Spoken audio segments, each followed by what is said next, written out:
देखिए मैंने इंट्रो में नहीं बताया, लेकिन ये जो आपकी ट्रिक है, देवियों और सज्जनों, कभी आपके घर में कोई मेहमान आ जाएं और ज़रूरत से ज़्यादा देर तक रुकें तो मैं आपको एक परेश रावल फॉर्मूला बताता हूं। आप उनके सामने ही अपने घर की सफाई करने लगिए, एस्ट्रे झाड़ने लगिए, झाड़ू लगाने लगिए, और ध्यान रखिए जहां मेहमान बैठे सबसे पहले उस जगह की सफाई करनी है। ऊपर करके झाड़ू। You actually do that? हाँ यार, फिर कुछ लिमिट होती है सहन करने की। हाँ, पर नॉर्मली ऐसा है कि मेरे थिएटर के दोस्त आते हैं, उसमें कभी नहीं होता। फिल्म वाले तो मैं घर पे आते ही नहीं है मेरे। They are not allowed? नहीं, नॉट अलाउड नहीं। आई मीन क्या होता है, थिएटर का बॉन्डिंग अलग होता है यार। फिल्म के अंदर हम काम करते हैं। आपको एक कमाल का किस्सा बताओ, जहाँ आप शो करेंगे ना, शो खत्म होगा, मेकअप निकल, उसके बाद सबको बिखरने में टाइम लगता है। धीरे धीरे धीरे धीरे सब जाते, क्या किधर इधर उधर। शूटिंग में तो खत्म हो, निकलो गाड़ी में भागो। ये कमाल है यार, ये क्या जादू है, मेरी समझ में नहीं आता। थिएटर वाले देखना, जो शो खत्म होने के बाद अलग अलग होने में बहुत टाइम लगता है यार।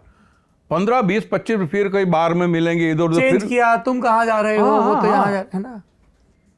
तो ये जो बॉन्डिंग है, ये वो स्कूल की फ्रेंडशिप ऊपर वाले की देन होती है। पर आपके स्कूल के दोस्त कह रहे हैं कि आप बहुत ही निहायत ही दुष्ट किस्म के। हाँ था, हर बच्चा होता है। मैं पकड़ा जाता था बस। हर बच्चा होता है यार। ये खुजली वाली चीज लगा दी, हर बच्चा खुजली वाली चीज लगाता घूमता है। वो क्या होता है यार, कभी वो पड़ोसी दोपहर को क्रिकेट नहीं खेलने देते हैं, हाँ, तो नहीं इधर नहीं खेलने गए, ठीक है बेटा। तो कुछ कपड़े जो अंडर गारमेंट उनके सूखे हुए रहते हैं दोपहर में, तो लगा देते हैं। लगा देते हैं ऐसे जैसे ये जी नर्सरी के सिलेबस में। ये मजाक होता है और कुछ नहीं यार। आप क्रिकेट का जिक्र कर रहे हैं, आप बहुत गुस्सा आ जाते थे क्योंकि आप अपनी सोसाइटी में बच्चों के साथ क्रिकेट नहीं खेल पाते थे, रुमाल बांध के खेलना पड़ता था। सब लोग ऐसे भीड़ लगा लेते थे आपके आसपास। हाँ, बहुत पसंद है आपको क्रिकेट? नहीं यार, उतना तो नहीं, बट अभी तो ये फटीग हो गया है यार। IPL सब वनडे, एवरीडे वनडे हो गया है यार। It's not one day, everyday one day. सब फटीग यार। टेस्ट मैच पसंद है 5 दिन का? हाँ, इसमें आर्ट है यार। एक इनिंग की बिल्डअप होती है, धीरे धीरे कैसे करना, क्या करना। ये तो sorry for this, it's like यार काइंड ऑफ IPL वगैरह, like kind of, if I can use that word. You go ahead. आपको like कभी a कौन रोक porno. पाया? It's like a porno. Yeah.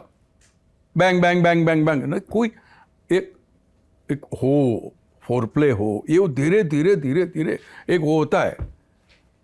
ये नहीं मजा ही नहीं है, आर्ट नहीं है इसमें यार। मुझे डॉक्टर नाटक याद आ गया। हाँ, डॉक्टर था ना, किया था। क्या था ये नाटक? ये इसका था अपना जो ऑर्टन का था, बेट बिटवीन माई टीथ। वो मैंने नहीं किया था, I was a part of the team जी। और नीरज वगैरह ने किया, नीरज नौशील मेहता अगेन हमारे very prolific writer and director Gujarati के। क्या थीम थी उसकी? उसके टीम की थीम तो मैं भूल गया हूँ यार। बिल्कुल रूबी अलग किस्म का था, उसमें बहुत ही वायलेंट किस्म का था, रेवोल्यूशनरी सब था। बोलते हरे गणपति लेकर आओ। अभी ये क्या बोलोगे आप यार, मर जाए आदमी अभी तो। ये कुछ एक चीज़ें बताते हुए आप थोड़ा सा रुक रहे हैं कैमरे की वजह से। एक कोई आपका नाटक था जिसमें गालियां भी बहुत थी, लोग लड़ने स्टेज पर भी आ जाते थे। मैं आपको एक बात बोलूँ,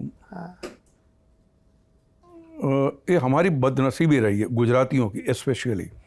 हमने हमारे थिएटर का ट्रम्पेटिंग नहीं किया है। वरना एक बात मैं दावे के साथ बोलता हूँ, आई एम नॉट ब्रैगिंग, पूरी जिम्मेदारी के साथ मैं बोलता हूँ कि गुजराती वालों ने जिस किस्म के ड्रामा किए, जिस किस्म के प्रोडक्शन किए हैं, हिंदी वालों ने देखे नहीं है अब तक। मैं सच बोलता हूँ। ये मराठी वाले ने किए हैं, बट हमारे किस्म का जो प्रोडक्शन होता था, एनीवे कटिंग दैट शॉट। नहीं, आप प्लीज़ बताइए, क्योंकि हम लोगों का एक लोभ ये भी होता है कि इस कार्यक्रम के ज़रिए दर्शकों को भारतीय भाषाओं, संस्कृति, थिएटर, इन सब के बारे में और पता चले, उत्सुकता पैदा हो। या I am coming to that जी। तो क्या होता है, इंटर कॉलेजिएट कॉम्पिटिशन हुआ करती थी। इतनी रिच कॉम्पिटिशन होती है मुंबई में। भले ही दिल्ली में NSD है, लेकिन थिएटर की असली कैपिटल तो मुंबई है। तो अगर वहाँ पे वो होता है ना, अगर आप लंदन में लॉर्ड्स पे नहीं खेले हो तो आप क्रिकेटर नहीं हो। तो अगर आपने इंटर कॉलेजिएट नहीं किया है मुंबई में, तो आप क्या कोई एक्टर नहीं हो, मतलब ऐसा बोल सकते हैं आप। एनीवे, तो हमने एक प्ले किया था, इंडियन वॉन्ट्स द ब्रॉन्क्स। ये प्ले करने के बाद में अल पचिनो साहब बने थे। ये वो लड़का जो घोड़े से ऑब्सेस्ड है वो वाली दैट इज कहानी? एक्वस। अच्छा, हाँ। वो हमने 76 में किया था। हाँ। ये हमने 73 में किया था। वी वर वेरी फॉर्चुनेट कि हमें हमारे टाइम के बहुत बड़े दिग्गज दिनकर जानी करके वॉरेशियस रीडर, जी। कमाल का पढ़ा लिखा इंसान, उन्होंने हमको जो 2-3 प्ले दिए थे। इंटर कॉलेज कॉम्पिटिशन बहुत टफ हुआ करती थी, तो इसमें इंडियन ऑन द ब्रॉन्क्स उन्होंने प्ले सजेस्ट किया। उसमें ये था कि एन गैन नाम था। एन गैन, वो एक ललाबाई है, एन गैन दीवा गैन डाइनो घोड़ो पानी पीतो छुट्टो, माने सब तबेले से घोड़े बाहर निकल गए, now nobody can control them. उस किस्म की यूथ की बात थी। तो ये जो था वो मैनहट्टन में रात को 2 आवारा निकले हुए हैं, क्या करना, पिए हुए हैं, आवारागर्दी करनी है, अंदर शैतान भी है, और एक इंडियन बंदा आया हुआ है जो साउथ इंडियन है वहाँ पे, और इंडियन बंदा है वो ब्रॉन्क्स में अपने बेटे को ढूंढने आया है जी। और उसके पास एक खाली फ़ोन नंबर है, और ये 2 कैसे उनके साथ खेलते हैं, रात भर कैसे परेशान करते हैं, कैसे मारते हैं उसको, जैसे होता है ना कि कुत्ते के हाथ में बिल्ली का बच्चा आ जाए, इनह्यूमन। तो वो हमने प्ले किया, भगोड़ के रख देता है। बिल्कुल। Man it's a terrific play. उसमें अपनी वासनाएं भी, अपना फ्रस्ट्रेशन भी निकालते हैं, उसके साथ बैठ के दोस्त भी बनाते हैं, रोते भी हैं, झगड़ते भी हैं, एंड में द किल हिम सुबह। तो इसमें द अल पचिनो साहब थे, जॉन कैजल जो फ्रेडी का रोल करता था वो थे, और अगर आपने डॉग डे आफ्टरनून देखी हो तो जो बैंक मैनेजर का रोल करता था वो इंडियन बंदे का रोल कर रहा था, उसमें गुप्ता था। और हमने जो किया था उसमें उसका नाम रखा था रामास्वामी अय्यर, वो साउथ इंडियन रखा था। और मुंबई में आके फंस मुंबई में चर्च गेट पे ये 2 भटक रहे हैं और ये बंदा मिल जाता है, उसके साथ कैसे खेलते हैं, उस किस्म का प्ले था। उसमें गालियाँ ही थी, गालियाँ माने सिर्फ गालियाँ नहीं थी, और आके स्टेज पे ऐलान के साथ उसको भी बुला दे, मजाक करते गालियों के साथ। ये सब इंटर कॉलेजिएट में हो रहा था 72 में। तो यार काफ़ी सारी लड़कियां भी थी जान पहचान वाली, कोई आए नहीं बात करने को। प्ले खत्म हुआ था और सब सुन हो गए, ऑडियंस सुन हो गई थी। ये किस किस्म का प्ले हमने देखा, इतना violence, verbal violence, physical violence, everything. तो उनको लगा क्या देखा है हमने। Only 1 person walked on the stage, स्वरूप। मैंने यार वो मैं जानता था, बिकॉज प्रोड्यूसर की बेटी है वो। कैसा, वेरी गुड वेरी गुड। बोलते मैं एकदम दंग रह गई हूँ, फला टिमका। ओके।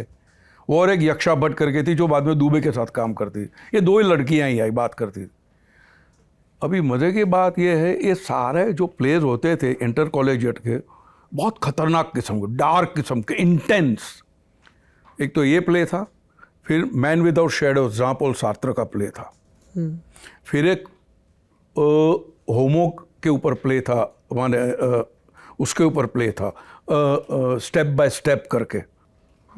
ऐसे 3-4 प्ले थे। INT क्या करती, इंडियन नेशनल क्या करता था, शंभू मित्रा को बुलाते थे और उनके सामने जो विनर होते, जो बेस्ट 5 प्लेयर्स होते, उनके सामने प्रेजेंट होता था। तो जिस दिन शंभू मित्र आए प्ले देखने के लिए, उस कंपटीशन में ये 4-5 प्ले बिल्कुल डार्क प्ले थे। कोई रिलीफ वाली बात नहीं थी, कोई छिछोरापन नहीं था, इंटेंस। और जो ऑडियंस भी देख रहे हैं, सामने शंभू मित्रा बैठे हो तो कोई एक्टर छोड़ेगा नहीं, ज़्यादा इंटेंसिटी थी उस दिन। और ऑडियंस तब तक बिल्कुल रेस्टलेस हो गई यार, ये मामा आए इंटर कॉलेजिएट का प्ले देखने के लिए, यंग लड़के लोग, इस किस किस्म के प्लेज हो रहे हैं। अच्छा, हर प्ले में गाली बाली नहीं थी, लेकिन हर प्ले अलग अलग किस्म का डार्क प्ले थे। तो ऑडियंस ने हुट करना शुरू किया और ऑडियंस हमको मारने आ गई। तो जो भुलाभाई देसाई ऑडिटोरियम है, स्टेज के बिल्कुल पीछे मेकअप रूम था और ऊपर कैंटीन थी। वो कैंटीन वालों ने जो सोडे की जो बॉटल्स वगैरह रखी हुई थी मेकअप रूम के बाहर रखते थे, वहाँ पे ऑडियंस भी आ गई हमको मारने के लिए। हमने भी बॉटल्स उठा के ऑडियंस में फेंका था, नहीं तो हम मर जाते। वाकई ऐसा हुआ था। तो उस किस्म के जवाबी पत्थरबाजी चल रही थी। जवाबी 30 किस्म के डार्क इंटेंस प्लेस चलते थे तभी।